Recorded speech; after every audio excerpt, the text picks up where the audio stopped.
Bienvenidos and welcome back to another segment of La Plática. This is Dr. Jose Leyba on Latino USA TV and Arizona Barrio Stories. And what we try to do here is capture the essence of our culture, our language, our heritage, the issues that challenge our community through the eyes of community leaders and people that have come out of the barrios and been successful in developing education, politics, community activities, and other artistic types of events. So here we are today with Mr. Jose Arenas.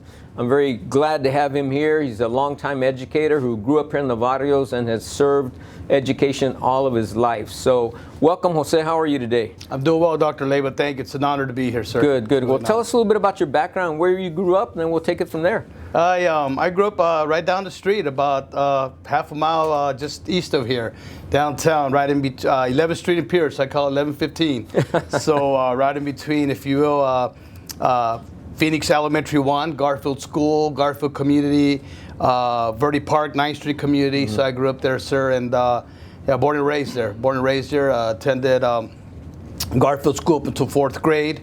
Back in the day, I only went up to 4th grade, Right. and because I was west of 11th Street, I me tocó el Emerson School, so off to Emerson School from 5th grade on. And then at that point in time, I actually thought I was going to be a Phoenix Union Coyote because I lived 4 blocks from Montgomery Stadium, right? So, but it was my 8th grade year, spring of 8th grade year, back in 77, excuse me, where I realized, hey, I'm going to be North High Mustang because all my friends were going there. So off to North High, and I graduated from North High in 81, and then off to ASU, but homegrown, sir, homegrown there. So Jose, what about your background did that motivate you to get an education? Because let's face it, my brother and I, my cousin and I, we were talking about the 14, 15 homies that we used to hang around together. And right now, there's only 3 of us left alive. Yeah. And only 2 of us really went to education. How did you overcome that environment to become an educator? That's a great question, Dr. Al, and it's my 39th year in education, going on 40, God willing. And I look back, and I think the pivotal piece for me and my foundation is my mom. I didn't have a dad in my life. I grew up, I have 4 uncles in my life, uncles in my life that really had a big impact on me in many ways, but yet they weren't my dad, right? So one of my uncles was a commander, so he served. He was a commander of Post 41. Okay. So he was the disciplinarian, if you will. He kind of had me in check, and my other uncle was disabled. He got hurt on the job, but he was the bodyologist, if you get in the family.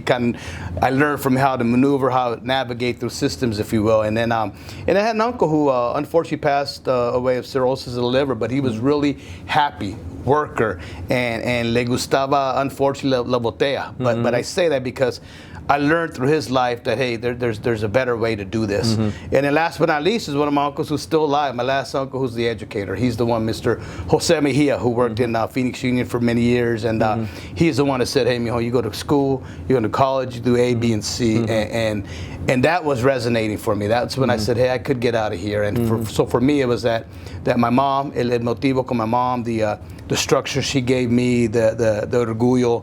I tell my students, I share with my students and with many people that it's the humbleness and humility and the heart. You know, I throw always that third H, heart, that I was blessed with. You know, because I tell people I don't think I was certainly not plain feel sorry for Jose Arenas, but the smartest person in class, pero el orgullo para hacer porque I wanted to. I was humbled, and there was times that in the barrio growing up and without a dad and looking around, my stampillas, food stamps. I tell the students now that it wasn't EBT, it was food stamps, right? It was coupons. I'd go to the store, you know, we did, you know, and I tell people this, I tell my sons this and my family that, and they know my story, but that for us, Christmas was American Legion knocking on the door saying, hey, you know, here's a back dead paper bag, right, of some items in there, and I would say there, my mom, man, my jefita, man, love her, man, dear. She'd say, hey, para esos que necesitan, mijito. And I said, Mom, that's us. And she'd bring them those. So I think for me, it was just that persistence, the role model, and my 4 uncles playing a different part in my life, and el orgullo just to do better. Well, that's a great story because unfortunately, a lot of our kids are growing up without the fathers for a variety of reasons, much like our African American brothers and sisters. And so having another caring adult, especially a male, in your life is what made the difference. So let's kind of move to your life as a career as a administrator. I had the honor of hiring Mr. Arenas for a couple of schools, principal at Udall. But I must say that when he was principal of PT Co, we had 1,500 students at that school, and it was you and one other administrator. And I have to say, I never heard Mr. Arenas complain. If I said, hey, we need to do this, say, Doc, you got it, we'll do it tomorrow. The families love you, the teachers loved you. And so what propelled you to be an administrator, Jose? I think I became a giver by watching my mom, because my mom was very, rest in peace, but humbled. And I think that for me, I wanted students to do better, because I felt I was here for a reason, and my reason was to give back, to be a giver. One of the greatest, and I say this not to pontificate or to in any way be self-centered, but my greatest gift, and my boys, my family, those when students come back to me, or parents say, hey, you did this for me, you did this for me. So that's my gift. So giving back and wanting to make this a better place, because if I could serve and try to provide an equal playing field for unequal situations, that's what I'm here for, right? So my mom had a big part of that in her own way. Jose, ¿cómo se llamaba tu mamá? Mamás Tilly Mejia. Well, to Tilly, we want to thank her for putting you on this earth and guiding you, because you have. And in fact, we were just talking about one of our students. Let's give her a big shout out, Roxanne, one of your students who had to overcome a hurdle when she was 12 years old. And you and I, when you told me about that, we kind of put our heads together, and you guided her. Now she's made it through life. She's a parent. She was a caregiver to elderly. And so you came across so many students like that, Jose. You were like the Pied Piper. All the worst students and none of the other teachers wanted, they came to you. So that giving, explain that to me. I think it's a gift from God, Doc, and from, again, my mom and just from my family, because I remember going through those times where it was tough, and it was, my oldest son, Steven, mentioned to me years ago, he's my English teacher, my mijo, and he said to me, Dad, he goes, you've been humiliated in life. And I caught back, me tiró like, hey man, humility. He goes, yeah, it's where you get humility from, Dad, humbleness, because you've gone through that. And all your stories you've said, that's not bad, Dad, it's healthy. So I remember that, and so for me, going through those times, playing basketball, playing sports, I lived vicariously through sports. Okay. Parks and Recreation, I was a Parks and Rec person, YMCA. So all that kept me busy, and I always gave back. I always thought I was going to be this point guard for the Suns, but something happened there. And then I thought I was going to be the quarterback for the Cardinals. Something happened there. But I laugh at myself, because I think through sports, that's what helped me. But I also remember those times when afterwards, hey, let's go get a soda. Let's go here. Let's go to Chuck's Market. Let's go. I take that little dive because I no tenía. And then I don't want to bring out my estampillas. So I always told myself, while I am blessed to have grown up like that, Dr. Leyba, I also want to provide a better place and better generation for our young people and especially our people of color. Well, that's a real inspiration to our viewers. Likewise, what I respect, I've gotten to meet your two sons. They're both assistant principals. We'll talk about that. And many of us Latinos, Chicanos, our kids don't want to go into education. We have 4 children, and only one is a teacher, and we're very proud of that fact. And we're very proud that's his life, his passion, and he's touching kids every day like you did. So tell me about your 2 boys and your sons, and because they certainly deserve a shout out following in your footsteps. I'm blessed, and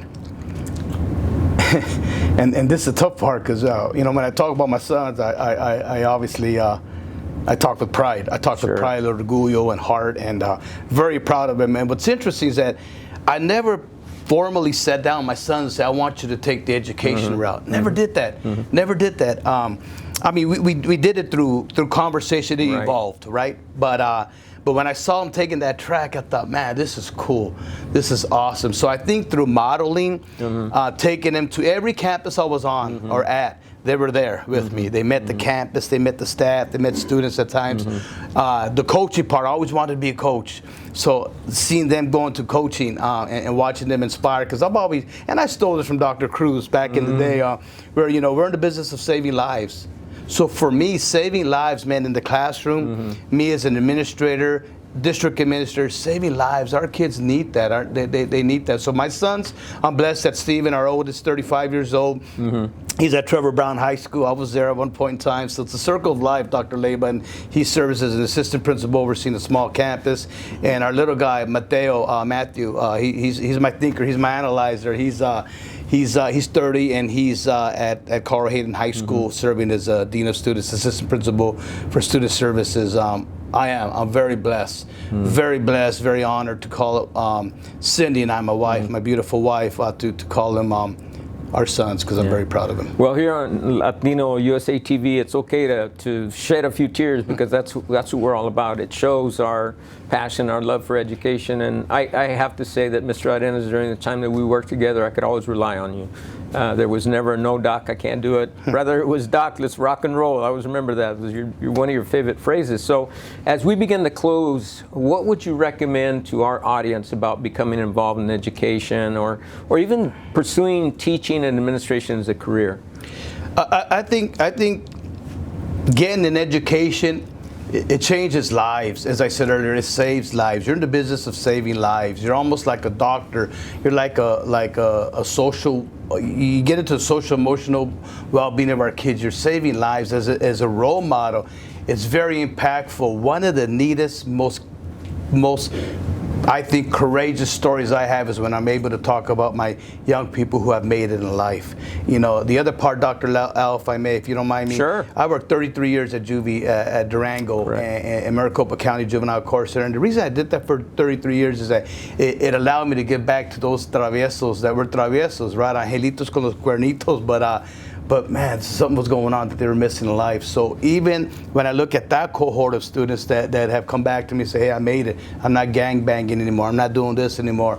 Arenas, I'm getting my life together. So for me, it's giving back.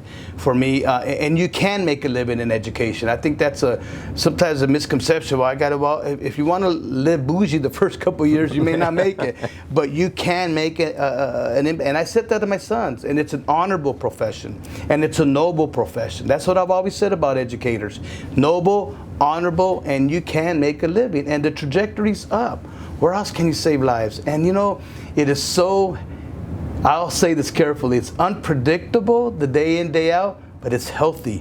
When you're able to impact that kid and know that family and see them later on, or even the course of the week, and say, hey, gracias, Arenas, I got you. Or to give you that, and because Dr. Leyba, as I've mentioned, I'm going into my 40th year, I have those stories, and it's a blessing. I'm not in any way being condescending. I just think that that's one of the greatest gifts, is when I'm able to, when I'm with my wife and with my boys and my nietos now, my Gabriel, my Ava, my daughter-in-law, my little brother, my older sister, that it's pretty special when they say, hey, Arenas, hey, you were a teacher, hey, you're my principal, hey.